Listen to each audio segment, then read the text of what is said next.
Good morning, and welcome to Charles Travels, the podcast where we meander through the back roads of America, uncovering hidden gems and sharing stories that touch the heart. I'm your host, Charles, and I'm delighted to have you join me on this journey.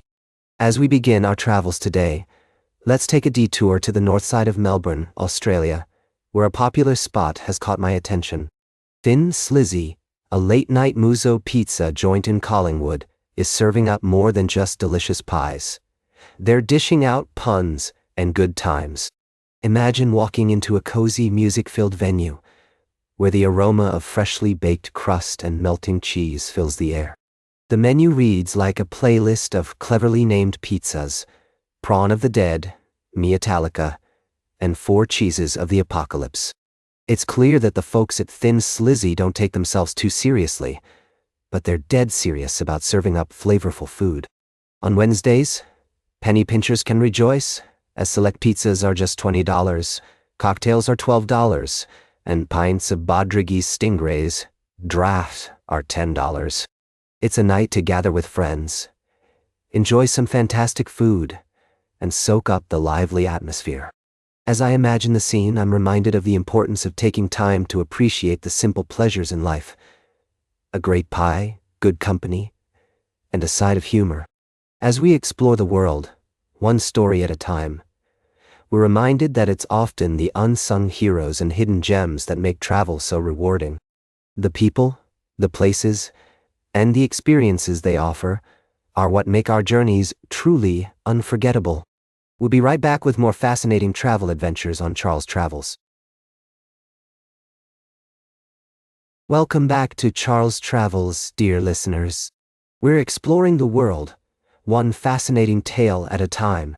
In our first segment, we delved into the delightful world of Melbourne's culinary scene. Now, let's shift gears and venture into a rather unexpected realm, the joys of visiting the local dump. As I read through Adrian Child's thought-provoking piece on his love for the dump, I couldn't help but chuckle at the sheer enthusiasm he exudes. Who would have thought that a trip to the rubbish tip could be a moment of relief and release?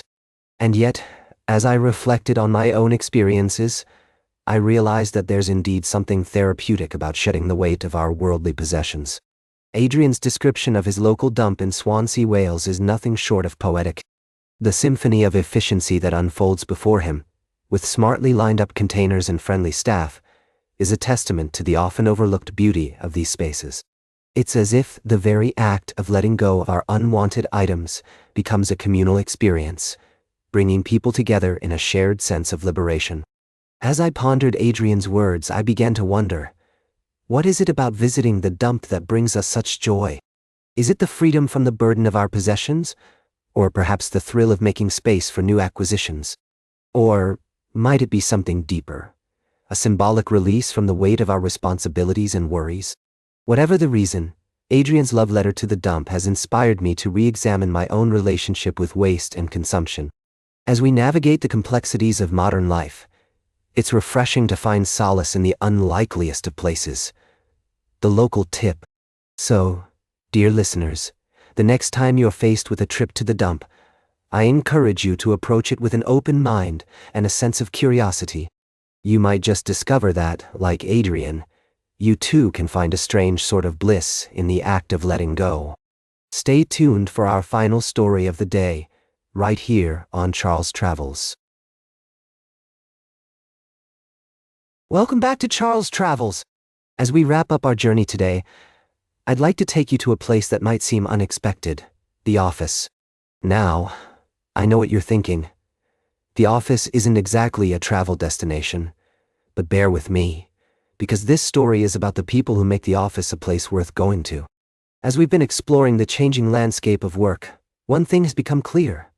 Working from home can be isolating. And yet, many of us crave the flexibility and work-life balance that comes with it. But what if I told you that there's one factor that can motivate people to return to the office, and it's not about benefits, pay, or even flexibility? It's having a work bestie. According to a recent report from Cater, 80% of employees feel more engaged at work when they have friends at the office. And it makes sense. Social activities are good for our mental health, longevity, and even cognitive function.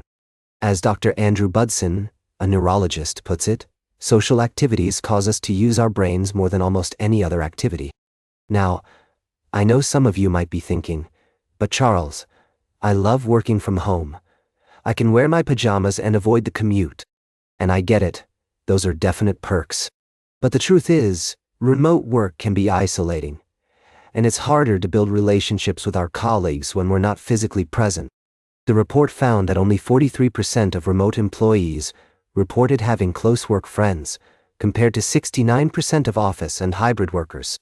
And for Gen Z, having a work bestie is especially important. 85% said it would make them more engaged at work. In fact, many young workers expect socialization to be ingrained in their workplace culture, with over half expecting their company to help foster a sense of community. As Robert Caskell, VP of People at AIDailyPress, puts it, employees with friends at work are considerably more engaged, so it's in companies' best interest to create an environment that fosters socialization. And I think that's a lesson for all of us. Whether we're working from home or in the office, human connection is what makes our work meaningful. So as we close out today's episode, I want to leave you with a thought. Who are the people that make your workplace worth going to? Is it a colleague who always knows how to make you laugh, or a mentor who offers valuable advice? Whoever it is, take a moment to appreciate them, and maybe even reach out and invite them for coffee. That's all for today's Charles Travels. Remember to like, share, and subscribe, and until next time, keep on traveling, whether that's to the office or to a new destination. Thanks for joining me on this journey, and I'll see you down the road.